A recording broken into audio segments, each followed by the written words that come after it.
네, 안녕하세요. 티타임즈 홍재 기자입니다. 이 마이크로소프트에서 AI를 잘 활용해서 비즈니스를 혁신하고 있는 회사들을 모셔서 그 노하우를 듣는 시간, 마이크로소프트 스타트업 커넥션 2025를 얼마 전에 개최를 했습니다. 저도 가서 하루 종일 굉장히 열심히 공부를 했었는데요. 이번 행사에서 공개된 사례를 이제 분석을 해봤을 때 AI를 잘 활용하고 있는 기업들의 좀 공통된 키워드가 있었는데요. 그거는 바로 피보팅이었습니다. 이 지난 2년간 수없이 시도를 해보고 또 실패해보고 방향타를 수정한 덕에 지금과 같은 비즈니스 혁신을 이뤄낼 수 있었다는 거죠. 그래서 이 행사를 또 조직하시고 기획을 하신 마이크로소프트 아시아의 헤드 오브 엑셀러레이션 정우근 님을 모시고 오늘 이번 행사에서 공유된 다양한 기업들의 여정들, 그 엑기스를 들어보는 시간을 마련했습니다. 안녕하십니까? 안녕하세요. 안녕하세요.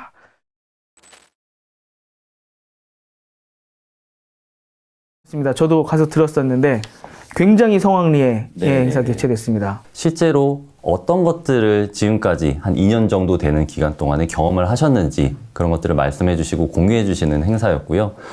특히 AI를 어떻게 적용하셨는지 그리고 그 과정에서 어떤 것들을 배우셨는지 이런 것들을 중점적으로 공유를 해주셨습니다. 행사 피드백 설문을 보니까 가장 많이 나온 말이 사실 좀 더 자주 해달라는 말이어가지고요. 이게 행사 내용이 굉장히 많은 도움이 됐다라고 하는 반증이라고 생각을 하고 있습니다. 네. 이번 행사 제가 갔었을 때 한 300명 정도 거의 꽉 찼었거든요. 근데 훨씬 많은 분들이 원래 신청하셨었다면서요? 맞아요. 저희가 별도로 많은 채널로 홍보를 하지 않았었음에도 불구하고 한 1000분 넘게 신청을 해주셨고요. 그 중에서 이제 실제로 오신 분들은 한 300명에서 400명 정도 참석을 해줬습니다. 네, 정말 많은 분들이 참여 신청을 해주셨는데요. 이분들을 다 모시지 못할 정도로 인기가 있었고 또 배울 것이 좀 많은 행사였기 때문에 이 현장에 직접 오시지 못한 분들을 위해서 오늘 이 자리를 마련을 해봤습니다. 이제 우근님께서 사회를 보셨더니 패널 토크 시간에 마켓컬리의 김슬아 대표님을 비롯해서 업스테이지, 그 다음에 갤럭시 코퍼레이션까지 이제 다양한 업종에서 나오셔서 말씀해 주셨잖아요. 근데 그분들이 피보팅이라는 말씀을 공통적으로 해주셨어요. 피보팅이라는 거는 업을 바꾼다는 거잖아요. 혹은 뭐 비즈니스 모델을 확 바꾼다거나. 이게 왜 지금 중요한 건지 어떻게 생각을 하세요? 저도 사실은 예상하지 못했던 부분인데 굉장히 공통적으로 그렇게 말씀을 해주셨어요. 이게 사실은 이미 수면 아래에서는 많은 피보팅들이 이루어지고 있고 그 안에서 많은 곳들은 실패를 하고 있으시겠지만 저희들 눈에 보이는 거는 반짝반짝한 성공하신 사례들이거든요. 실행할 용기를 내서 실제로 실행을 하지 않으셨을 때는 아무 일도 일어나지 않는다라고 생각을 하고요. 그래서 피보팅할 용기가 필요하다라고 대표님들을 비롯해서 여러 업체들에서 말씀을 해주셨다고 생각을 합니다. 네. 특히나 이제 이번 전체적인 사례들을 봤을 때 2년 동안 많이 시도하시고 부딪혀보고 깨져보고 근데 그 경험들에 대해서 많이 말씀해 주셔서 보신 분들도 많이 와닿으셨던 것 같거든요. 그런 면에서 일단 첫 패널 토크 시간부터 이미 업스테이지에 권순일 부사장님께서 피보팅 이야기를 제일 먼저 꺼내주셨잖아요. 자기의 가치관이나 자기가 이루고자 하는 줏대는 유지하되 내가 생각했던 게 틀릴 수 있다라는 생각은 언제든지 하고 흔히 피보팅이라고 하죠. 피보팅을 좀 언제든지 할 수 있는 태도를 가지는 거는 되게 중요할 거라고 생각을 합니다. 저희 회사 같은 경우도 맨 처음에 OCR, 추천 이 두 가지를 했는데 추천 같은 경우는 사실 기존에 없던 알고리즘으로 큰 밸류를 한번 만들어 보자라는 좀 도전적인 걸로 이제 시작을 했는데 이제 챗GPT 모먼트 오고 이러면서 전통적인 이제 행동 데이터를 활용한 것들에서의 밸류 한계가 좀 있고 더 큰 영역이 있으니까 그쪽을 이제 접고 이제 피보팅을 한 거거든요. 뭐 매몰 비용이 있기는 하나 필요할 때 내릴 수 있는 태도는 항상 유지해야 되지 않을까 싶습니다.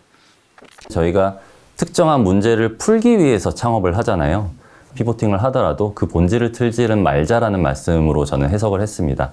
업스테이지 같은 경우는 AI를 제품화하겠다라고 말씀을 해주셨는데 그 미션이 있었고 초기에는 이거를 OCR이라든지 문서를 디지털하는 쪽으로 좀 풀어내셨고요.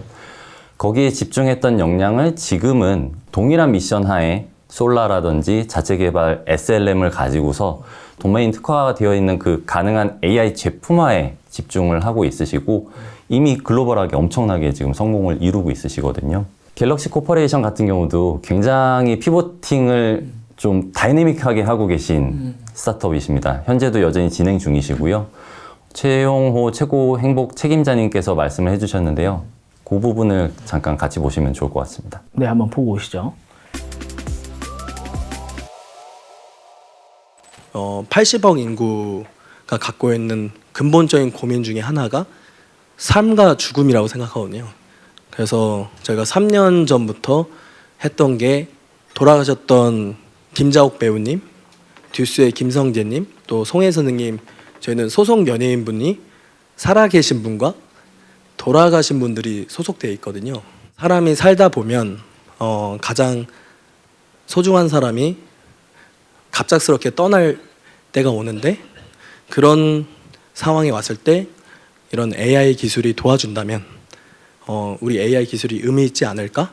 그래서 저한테는 어머니, 아버지가 아직 건강히 살아 계시지만 언젠가는 우리가 그런 돌아가심이 오게 될 텐데 계실 때 목소리 녹음을 계속 하고 또 엄마랑의 기억과 추억을 AI 데이터화를 시켜서 그것을 언제든지 꺼낼 수 있다면 그것의 가치는 무한하다.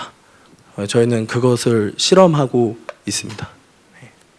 G드래곤님의 소속사이시면서 동시에 AI로 새로운 가능성들을 삶의 기억을 죽음 이후에도 계속 될 수 있도록 하는 그런 세상을 그리고 있으시고요. 혹자는 영화에서 봤다, 누구나 생각할 수 있는 아이디어가 아니냐라고 말씀을 해주실 수도 있겠지만 실제로 행동에 옮기고 계신 분을 저는 아직까지는 한국에서도 아시아에서도 만나보지를 못했거든요. 그래서 그런 면에 있어서 굉장히 대단하시고 실제로 이런 피보팅하는 용기를 몸소 보여주고 계신 사례라고 볼 수 있을 것 같습니다. 네. 그리고 무대에서 말씀하시기에는 나중에 이제 풀 영상 보시면 또 아시겠지만 G드래곤님이랑 뭐 또 새로운 거 계획하고 계신다고. 네, 맞습니다. 네, 그것도 한번 들어보시고 싶으신 분들은 저희가 또 풀 영상도 곧 나가니까요. 그것도 한번 봐주시면 좋을 것 같습니다. 행사에서 말씀해 주신 곳들 중에 많은 곳들이 실패라든지 피보팅을 경험을 하고 계신 곳들이고요. 사실 제 생각에는 개인적으로 꼭 뭔가에 완전히 실패를 하고 나서 피보팅을 하는 것도 굉장히 멋있는 일인데요. 더 용기 있는 게 사실 이미 잘 되고 있는 무언가가 있는데 여러 가지 시장이 변화하고 있는 상황에 맞춰가지고 가능성이 열린 부분으로 남들보다 빠르게 방향을 틀어내는 게 정말로 용기 있는 피보팅이라고 생각을 하거든요. 한 가지 예로 슈퍼코더라는 업체도 굉장히 재밌는 사례로 볼 수가 있을 것 같은데요. 슈퍼코더가 준비 중인 지금 새로운 서비스가 있습니다. 오늘 행사에서 데모로 보여주신 게 있는데 그거 잠시 보고 오시면 될 것 같아요. Hello, Mansi. I am Supercoder's AI interviewer, and I'll be conducting your background screening interview today. How are you? Hi, I'm good. That's good to hear. Let's begin with the first question. Could you walk me through your role as a product owner at SHL Global? Specifically, I'd like to hear about the AI-powered B2B SaaS product you worked on. So at SHL, I worked on like several products, but the AI SaaS product stood out because it was a 0 to 1 build. So I worked on integrating the AI capabilities without disrupting the user flow and also maintaining the simple and seamless user experience. That sounds interesting, Mansi. It sounds like you were deeply involved in the technical aspects of the API design, ensuring that the integration was both functional and customizable. As we approach the end of this interview, I want to thank you for sharing your experiences and insights with me today. Thank you again, Mansi, and best of luck. 해외 개발자 채용, 그리고 그 채용된 개발자에 대한 HR 매니지먼트 쪽에 집중을 하고 있으시거든요. 이 비즈니스만으로도 굉장히 지금 잘 되고 있습니다. 그렇죠. 근데 방금 보신 영상에서의 데모와 같이 완전히 새로운 가능성을 열고 있다라고 보시면 될 것 같고요. 이 새로운 서비스를 통하면은 전체 채용 프로세스 중에 굉장히 많은 부분을 자동화를 할 수 있는 AI로 대체를 할 수 있는 영역이기 때문에 굉장히 프로세스를 간소화시킬 수가 있고 B2B 쪽으로도 큰 기회를 볼 수 있는 영역이라고 볼 수가 있겠습니다. 네. 이게 어떻게 보면 좀 파괴적 혁신일 수도 있는 거잖아요. 맞습니다. 우리가 잘하고 있는 분야가 있는데 AI로 이 분야를 깨버리면서 다시 한번 혁신해서 더 효율적으로 갈 수 있게 그런 용기는 정말 대단하신 것 같습니다. 네. 메스프레소도 어떻게 보면은 뚝심 있게 같은 방향성을 거의 10년 가까이 지금 계속 돌진하고 계신데요. 기술이 그때 또 발전하는 것들이, 새로운 것들이 나오는 것들이 있잖아요. 거기에 맞춰서 많은 피보팅을 하신 사례라고 보시면 될 것 같습니다. 처음에는 단순한 과외 선생님 매칭 플랫폼이었어요. 학생이시던 시절에 창업을 하셨었고, 이후에는 자동화의 과정을 거쳐서 이미 작성된 풀이, DB 안에 있는 풀이들을 질문이 왔을 때 검색을 해서 보여주는 서비스 쪽으로 조금 변형을 했다라고 보시면 될 것 같고요. 이제는 LLM이 이 풀이에 적극적으로 개입하는 수준까지 갔습니다. 네, 그래서 이용재 대표님이 직접 말씀하시는 거를 보시면은 더 이해가 빠르실 것 같아요. 네. 콴다가 처음 시작했을 때는 대학생 선생님과의 매칭 서비스였고, 이세돌 알파고 이후에는 글자 인식 기술을 직접 개발을 해서 데이터베이스에 있는 미리 작성된 풀이를 검색해서 보여주는 서비스였고, GenAI 기술이 나온 이후에는 LLM이 답변을 해주고 실시간으로 인터랙션을 해주고 풀이를 문제집 해설보다 훨씬 더 자세하고 스텝 바이 스텝으로 구성을 해주는 것까지 제품을 바꿔냈고요. 최근에는 그걸 넘어서서 풀이 영상을 합성을 해준다든가 아니면은 학생들이 실제로 그 문제를 이해를 했는지를 확인해 볼 수 있게 하는 퀴즈를 또 생성형 AI로 만들어서 제공을 해주는 일을 하고 있습니다. 과거에는 학생들이 질문을 해서 데이터베이스에 해당하는 문제에 답변이 있으면 검색을 해서 보여줬어요. 근데 답변이 없으면은 사람 선생님한테 보내서 이제 명문대 선생님들이 답변을 하고 그 데이터베이스가 다시 쌓여서 나중에는 검색 성공률이 올라가는 그런 구조였습니다. 근데 아시다시피 이제 대부분의 수학 문제에 대해서 어느 정도 풀 수 있는 역량들이 만들어졌어요. 사람 선생님뿐만 아니라 이 리즈닝 모델을 통해서 데이터를 쌓고 이걸 캐싱해서 계속 재활용을 하는 그런 구조를 이제 갖추게 되었고요. 그리고 동시에 학생들이 물어봤던 문제를 가지고선 이거를 스텝 바이 스텝 방법으로 알려주는데 이걸 거꾸로 퀴즈로서 확인해 볼 수 있는 그런 문제를 만들어서 학생들한테 복습을 할 수 있게 제공을 해주고 있습니다. AI라는 새로운 기술을 받아들이면서 스케일업을 전 세계적으로 꿈꾸게 되시는 그런 좀 대단한 사례가 아니었나 싶습니다. 맞아요. 새로운 기술을 통해서 비즈니스 혁신을 할 때 딱 두 가지 정도로 크게 구분할 수 있는 것 같아요.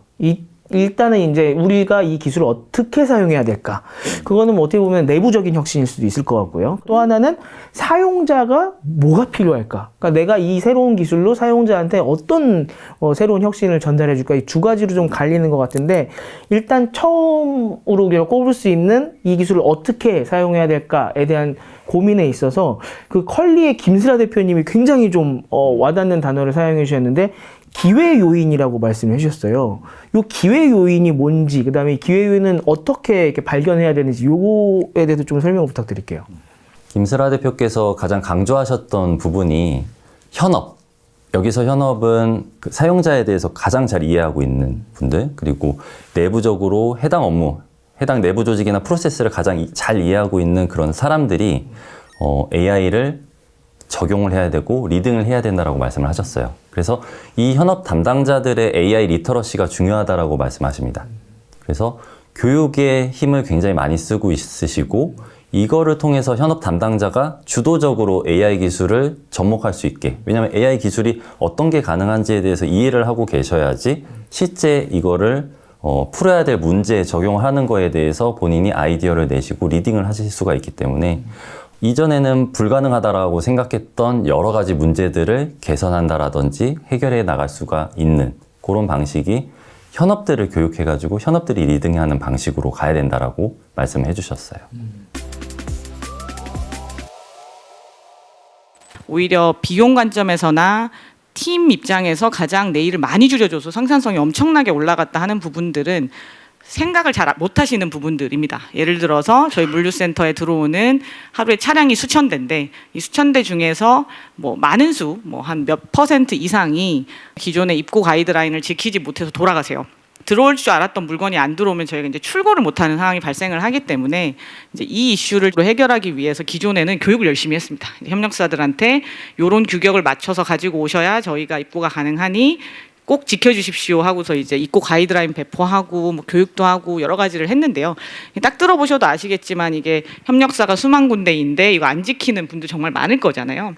저희가 이 생성 AI를 기반으로 해결을 해서 지금은 그 입고 거절률이라고 하는 것들이 10분의 1 이하로 크게 떨어졌는데 사실 이 아이디어 자체는 뭐 챗봇도 아니고요.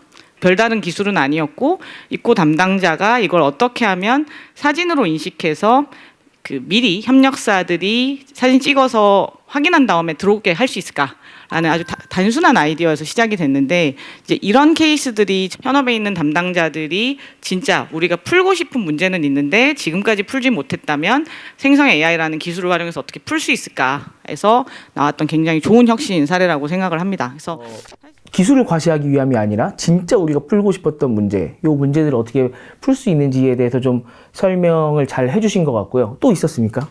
말씀하셨던 이 기술을 어떻게 사용할까라는 측면에서 새로운 접근을 하신 사례로 밀리 서재를 들 수가 있을 것 같아요. 네, 밀리 서재의 AI 도파민이라는 새로운 서비스인데요. 책을 고를 때부터 독서를 하는 전 과정에 이제 함께하는 AI 친구를 제공하는 건데 저희가 영화를 볼 때를 생각을 해보면은 영화관에서 볼 때도 재미가 있지만 친구라든지 연인이라든지 가족들하고 같이 이야기하면서 볼 때의 재미도 또 다른 재미가 있잖아요.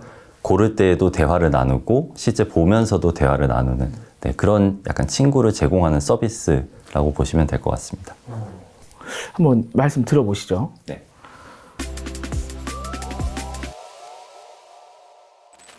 이전에는 저희가 잘 고르는데 뭐 개선을 해보고 잘 읽는 부분을 뭐 서포트해보고 잘 기록하게 하는 부분을 개편해보고 개별적이고 분절적인 시도를 해왔다면 앞으로는 독서 경험 전반을 종합적으로 멀티모달처럼 혁신하는 대화형 AI 독서 메이트를 보여드리려고 합니다.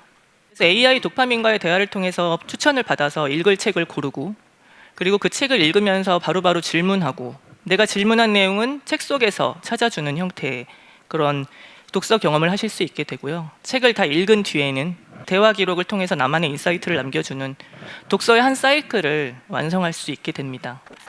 우구님께서도 혹시 영화나 아니면 넷플릭스 이런 거 가족과 좀 같이 보십니까? 자주 보죠. 네. 그럴 때 좀 혼자 보는 것보다 확실히 재밌죠? 아이들이 자고 나면은 이제 그런 컨텐츠를 볼 수 있는 시간이 생기는데 아무래도 몇 가지 같이 볼 만한 것들은 각자 보지 않고 엮여놨다가 그 시간을 맞춰가지고 같이 보는 편입니다. 네. 이렇게 같이 항상 보면서 맥주 한잔 하고 안주 먹고 그러다 보니까 살이 찌는데 그 재미가 있는 거잖아요. 네. 그래도 독서 커뮤니티도 많이 요새 유행하는데 그거를 이제 AI랑 같이 할 수 있는. 네. 근데 그 같이 이야기 나눠주는 사람이 해당 컨텐츠의 캐릭터가 될 수도 있고 작가가 될 수도 있는 여러 가지 가능성을 열어주는 거죠. 그렇죠. 네. 예를 들어 뭐 이순신 장군께 그 상황에서 어떻게 일기를 쓰셨어요? 이렇게 여쭤볼 수도 있는 거잖아요. 그런 재미가 이제 AI를 통해서 나올 수 있다는 거고 보통 우리가 상상할 수 있는 게 뭐 읽으면 좋을까? 추천 정도인데 이렇게 AI 도파민을 통해서 독서 전 과정의 경험을 올려준다라는 새로운 또 꿈을 꾸시게 된 거잖아요. 그 전 과정을 해보셨기 때문에 그것도 피보팅이라던가 실패, 그다음에 경험의 확장 면에서 좀 되게 의미가 있었던 사례였던 것 같습니다. 이제 어떻게 하면 사용자의 의도를 잘 파악할까? 그 의도를 잘 파악해야 또 이 기술을 통해서 사용자들이 뭐가 필요할지, 뭘 제공받고 싶을지도 우리가 알 수 있는 거잖아요. 이 생성 AI를 활용하면 어떻게 좀 이렇게 의도를 잘 파악할 수 있습니까? 의도 분석 부분은 사실 저희 세션 가장 마지막에 강수진 박사님께서 굉장히 명확하게 말씀 주신 부분이 있어요. 그 부분을 한번 보고 오면 좋을 것 같습니다. 니즈라는 단어 거의 매일 듣고 계시지 않으세요? 현업에서. 니즈가 뭐냐? 사용자의 의도가 뭐냐? 프롬프트를 쓰는 의도가 뭐냐? LLM한테 물어봐도 답을 잘 못합니다. 사용자의 의도를 알아야 생성형 AI 서비스에 성공을 할 가능성이 높은데 그러면 사용자의 의도를 어떻게 알아차리겠어요? 전통적인 데이터 분석 사이드에서는 뭐 사용자의 로그를 조사한다거나 혹은 사용자가 머문 시간, 뭐 이런 것들 가지고 조사를 하겠죠. 그런데 프롬프트는 과학입니다. 그 이유가 프롬프트 문장에 사용자가 하려고 하는 걸 정확하게 담아내기 때문이에요. 컨버세이션 애널리시스는 스피커가 무엇을 하는지에 대한 행위를 분석하는 거고, 저희가 프롬프트를 쓰면 AI는 답변을 하죠. 그리고 사용자는 또 한 번 물어보고 AI는 또 답변을 해요. 유저가 프롬프트를 썼어요. 그 프롬프트에 어떤 액션을 하느냐가 정말 중요하거든요. 그래서 정보 검색해줘 라고 하면 정보 검색이 될 거고, 내 코드 고쳐줘. 제가 B2C 서비스를 하는 곳에 있을 때 프롬프트를 많이 분석했는데, 로열 유저가 개발자분들이 많기 때문에 코드를 그렇게 많이 물어보시거든요. 근데 그분들의 의도는 코드 수정이겠죠. 그리고 이렇게 액션이 끝났어요. 그래서 싱글턴도 끝나고 그 다음에 액션도 끝나고 그 다음에 스트럭처를 볼 수 있는데, AI의 답변을 받은 사용자는 분명한 표시를 합니다. 표현을 다음 턴에서 뭐 좋다든지 아니면 관련한 어떤 검색을 또 한다든지. 지금 강수진 박사님 말씀은 어떻게 해야 되는지 좀 말씀해 주셨는데 또 다른 이야기들도 있었나요? 네네. 기자님 혹시 퀀트 투자라고 들어보셨어요? 데이터나 이런 걸 바탕으로 투자하고 뭐 이런 거 아닙니까? 저도 사실은 투자 쪽은 네. 그렇게 잘 알지는 못해가지고 네. 최근에 들었던 내용인데요. 맞춤형으로 투자를 하는 포트폴리오를 본인 스스로 짜고 주문까지 하시는 그런 방식이라고 보시면 될 것 같은데, 이게 워낙에 전문성이 있는 영역이기 때문에 일반 투자자분들은 좀 접근하기가 어려운 그런 영역이었습니다. 근데 이거를 생성 AI를 통해서 사용자들의 의도를 분석해내는 것을 핵심으로 해서 서비스를 개발한 곳이 있는데요. 본인의 투자 전략을 자유롭게 자연어로 나는 이런 식으로 투자를 하고 싶다라는 거를 말씀을 해주시면은 별다른 이제 전문 지식 없이도 의도를 해당 서비스가 파악을 해서 투자 전략을 만들고 시뮬레이션을 해주고 주문 연동까지 해주는 그런 이제 서비스가 뉴지스탁이라는 회사에서 만든 젠포트라는 서비스입니다. 네. 내용을 한번 좀 자세히 보고 오면 좋을 것 같습니다.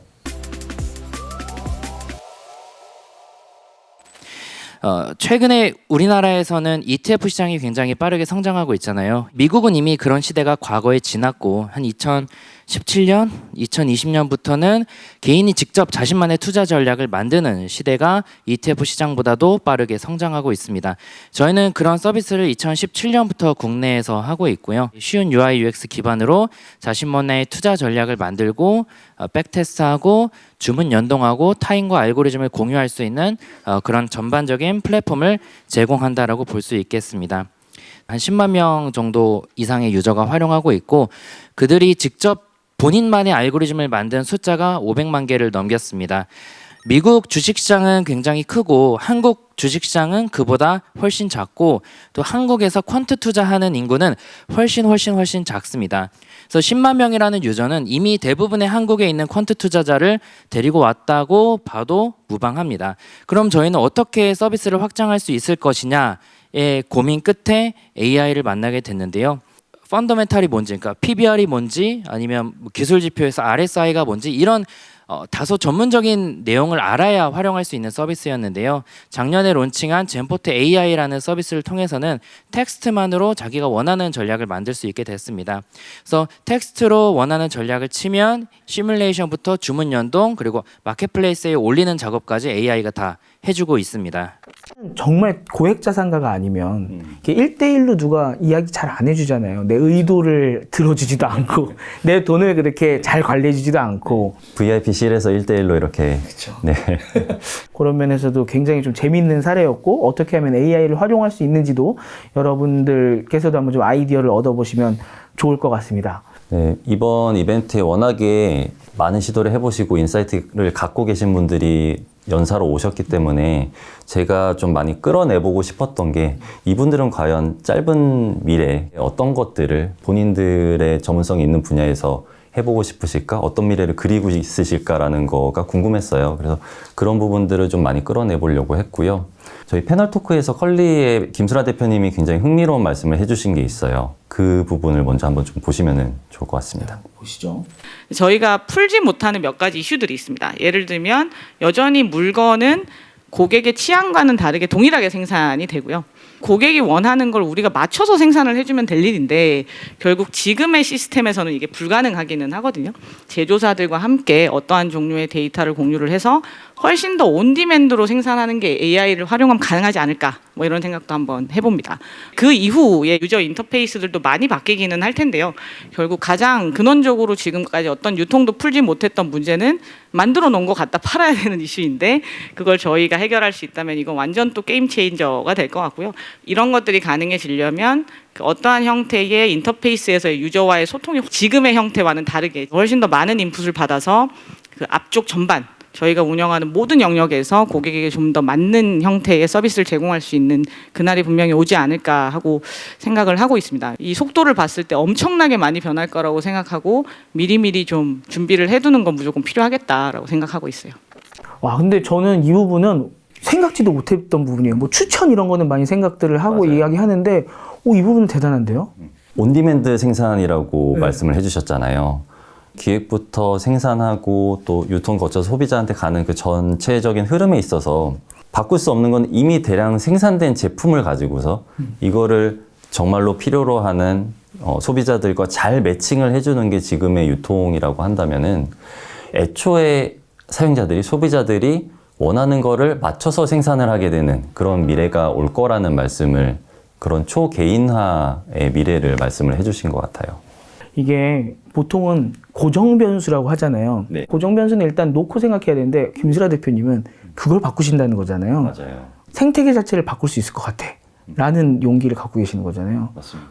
또 김슬아 대표님 말고도 굉장히 신선한 미래 이야기들 많이 있었잖아요. 또 뭐가 있었습니까? 생성형 AI가 바꿔줄 가까운 미래 중에 한 가지 또 흥미로운 영역이 교육산업 쪽인 것 같아요. 교육산업을 움직이고 있는 게 사실은 저는 공포감이라고 생각을 하거든요. 학부모 중에 한 명으로서. 메스프레소의 이용재 대표님께서 생성형 AI가 결국에는 이 교육에 대한 공포를 없애줄 거라고 말씀을 해주셨어요. 이용재 대표님께서 세션에는 말씀해 주시지 않았지만 제가 별도로 시간을 가지고 이야기를 나눠봤을 때 가장 많이 비유를 해주신 게 자동차의 내비게이션이었습니다. 지금 메스프레소에서는 어떻게 보면 이 내비게이션에서의 맵을 만드는 과정이 있다고 말씀을 하세요. 결국에는 이 정교한 맵이 완성이 되고 내비게이션이 엔드 투 엔드로 작동을 할 수 있게 되면은 이 사용자가 학습을 하고 있는 학습 수준, 현재 본인이 가지고 있는 학습 수준이 출발점이 되고요. 목표 지점, 예를 들어서 특정 토픽에 대해서 내가 완벽하게 이해하는 지점, 혹은 수능에서 1등급이 되는 지점, 수학의 어떤 예를 들어서 경시대회쯤 풀 수 있는? 네네. 그런 목표점이 나왔을 때 거기에 도달하기 위해서 이 사람이 이해하고 소화해야 될 개념들, 문제 유형들 이런 것들이 다 나오게 되고 그렇게 되면은 이 내비게이션을 통해 가지고 어느 정도 시간을 들이고 어떤 문제들을 풀었을 때 어떤 노력을 기울였을 때 여기에 도달할 수 있는지에 대해서 명확하게 알 수가 있게 되는 그런 시대가 된다는 거죠. 이전에 저희가 내비게이션 없었을 때는 도착지까지 얼마나 걸릴지도 몰랐고 예전에 귀성길 혹시 생각나시나요? 네, 뭐 한 14시간 막 맞아요. 뭐에 저는 밀양이 할아버지 댁이었는데 보통 기본 15시간은 잡고 갔었거든요. 근데 그것도 얼마나 걸릴지 모르고 출발을 하는 거잖아요. 그냥 다 경험적인 거죠. 네네. 작년에 한 10시간 걸렸으니까 올해도 그 정도 걸리겠지 했는데 15시간 걸리고. 맞아요. 선택지도 국도로 갈지 고속도로 갈지 그 정도밖에 선택지가 없었는데 이제 내비게이션이 있게 되면은 그런 공포감은 사라지고 내가 어느 정도의 시간을 들여서 어떤 것들을 배웠을 때 딱 도착점에 갈 수 있다는 게 나올 수가 있기 때문에 사람들이 이제 그거를 선택을 할 수가 있게 되는 그런 세상을 이용재 대표님께서는 그려내시고 있으시더라고요. 그거 한번 들어봐야 되겠는데요. 네. 2027년도 정도가 되면은 어떤 하나의 회사에서 하나의 팀이 1년 정도 동안 일할 수 있는 그 양을 AI가 1분 만에 해결을 하는 그런 시대가 온다라고 이야기를 합니다. 그 시대가 되면은 모든 학생들이 개인 맞춤 문제집을 받아볼 수 있는 시대가 올 거라고 생각을 해요. 출판사 팀이 1년 동안 어떤 학생 한 명을 위해서 맞춤 문제집을 쫙 만든 거를 그 학생은 1분 만에 그걸 받아볼 수가 있는 거죠. 근데 그런 이제 시대가 오게 되면은 커리큘럼의 자유도도 굉장히 높아질 거예요. 수능 점수를 100점 맞기 위한 커리큘럼을 위한 문제집도 만들 수 있겠지만 관심이 가는 어떤 유튜브 영상을 이해하기 위한 커리큘럼도 만들 수 있을 거고요. 그리고 내가 어떤 한 문제가 정말 이해가 안 되는데 이 문제를 완벽하게 풀 때까지 나를 훈련시키는 커리큘럼도 만들 수 있을 거고 그 각각의 것들이 아주 퀄리티 높게 전문가들이 구성하는 수준에 맞게 제공이 되는 그런 시대가 올 거라고 생각을 합니다. 그거를 우리가 정말 달성을 하게 되면 수포자 없어지고, 영포자 없어지고, 다들 어느 정도 우리가 이제 생활하는데 필요한 교육들을 다 받고, 꼭 1등급이 아니더라도 평균적으로 다 어느 정도 익힐 수 있는 세상이 오지 않을까. AI를 선하게 쓸 수 있는 또 분야가 아닐까 생각을 해봤습니다. 네, 맞습니다. 컬리가 꿈꾸고 있는 이 유통 과정부터 완전히 혁신된 이 커머스 세계, 그 다음에 누구나 맞춤형 학습지를 받아볼 수 있는 시대, 굉장히 고무적인데 그렇다고 이 AI가 완벽한 또 기술은 아니잖아요. 맞아요. 그러다 보니까 LLM이 갖고 있는 한계를 어떻게 극복해서 이거를 남들보다 조금 더 좋은 서비스로 발전을 시켰는지 이 이야기들도 좀 많이 있었거든요. 사실 제가 같이 협업을 하고 있는 뭐 LM 팀이라든지 AI 팀이라든지 기술 테크 쪽에 계신 분들 거의 대부분이 갖고 계신 불만이세요. 사람들이 이제 생성형 AI가 하면 다 되는 거 아니야? 라고 생각을 많이들 하신다고 하더라고요. 그래서 그런 부분에 있어서 아직까지는 간극이 좀 있고요. 생성형 AI는 만능이 아닙니다. 아직까지는 현실에는 많은 장애물들이 있습니다. 예를 들어서 아무리 성능이 좋은 모델도 범용 모델은 사이즈가 크기 때문에 이거를 활용해가지고 어떤 서비스를 만들었을 때는 인퍼런싱을 한다라든지 이런 측면에서 시간이 어느 정도는 더 걸리는 게 사실이거든요. 어쩔 수 없는 부분이고요. 그리고 이런 시간의 딜레이, 레이턴시는 어떤 사용 사례에서는 사용자 경험을 해치는 요인이 될 수가 있습니다. 두나무의 경우가 그렇습니다. 세션에서 발표해 주신 내용을 들어보시면은 두나무의 어떤 플랫폼 내에서 뭐 리딩방이라든지 여러 가지 잘못된 홍보글들을 차단하고 걸러내기 위해서 서비스를 개발을 하셨는데 GPT-4를 사용을 했을 때는 이 검수를 돌렸을 때 약 1초 정도의 딜레이가 발생했습니다. 네네. 네, 1초도 사실은 사용자들한테는 너무 긴 시간인 거죠. 그래서 두나무에서는 널리지 디스틸레이션 기술을 기법을 활용을 하셔가지고 딱 그 용도에만 맞는 좀 작은 모델을 자체적으로 만드셨어요. 네, 그래서 이거를 1초에서 15ms로 줄이셨던 그런 사례가 있습니다. 두나무의 이동준 ML팀 팀장님께서 세션을 직접 말씀해 주신 내용이 있거든요. 그거 한번 보고 오시면 좋을 것 같아요. 저희 증권플러스에서 이제 커뮤니티를 운영하고 있는데 거기 이제 홍보글이 많이 올라오거든요. 리딩방에 들어오라든지 아니면 뭐 어디다 문자를 보내면 이제 종목을 추천해주겠다.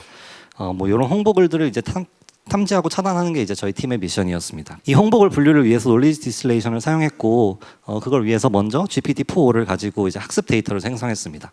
주어진 글이 홍보글이면 O 아니면 X로 이제 답변을 해달라 해서 이제 저희가 가지고 있는 글 샘플들 뭐 한 수천 수만 개를 이제 GPT-4를 통해서 이제 레이블링을 하게 됐고 그럼 저희는 이제 어떤 글은 홍보글이고 어떤 글은 홍보글이 아니다에 대한 데이터가 생성이 됐잖아요.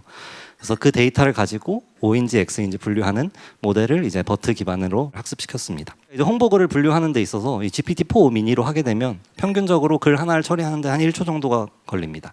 유저가 글을 쓰고 글이 등록할 때까지 1초간의 딜레이가 발생하는 거예요. 저희가 놀리지 디스틸레이션을 통해서 학습시킨 작은 모델을 쓰게 되면 GPU로 서빙했을 때는 15ms, CPU로 서빙하더라도 100ms로 GPT-4 미니에 비해서 훨씬 빠르게 분류를 처리할 수 있습니다. 사람들이 이제 화나가지고 제가 욕설을 이제 마스킹하게 되는데 요거 역시 이제 GPT-4를 기반으로 이런 마스킹 데이터를 만들고 시퀀스 레이블링 모델을 학습해서 이제 사용을 하고 있습니다. 이제 GPT-4 미니로 이런 마스킹을 처리했을 때는 글 하나에 평균적으로 2초 정도나 소요되는데 놀리지 디스틸레이션을 통해서 훨씬 빠르게 처리할 수 있다. 이렇게 말씀드릴 수 있겠습니다. 이런 좀 LLM에 완벽하지 않은 지금 현 상황에서의 부족한 점 그리고 또 이거를 극복해 나가는 과정에서 좀 마이크로소프트 같은 회사의 이 도움 그다음에 정우군님 같은 분의 도움이 좀 필요하신 거죠? 네, 맞습니다.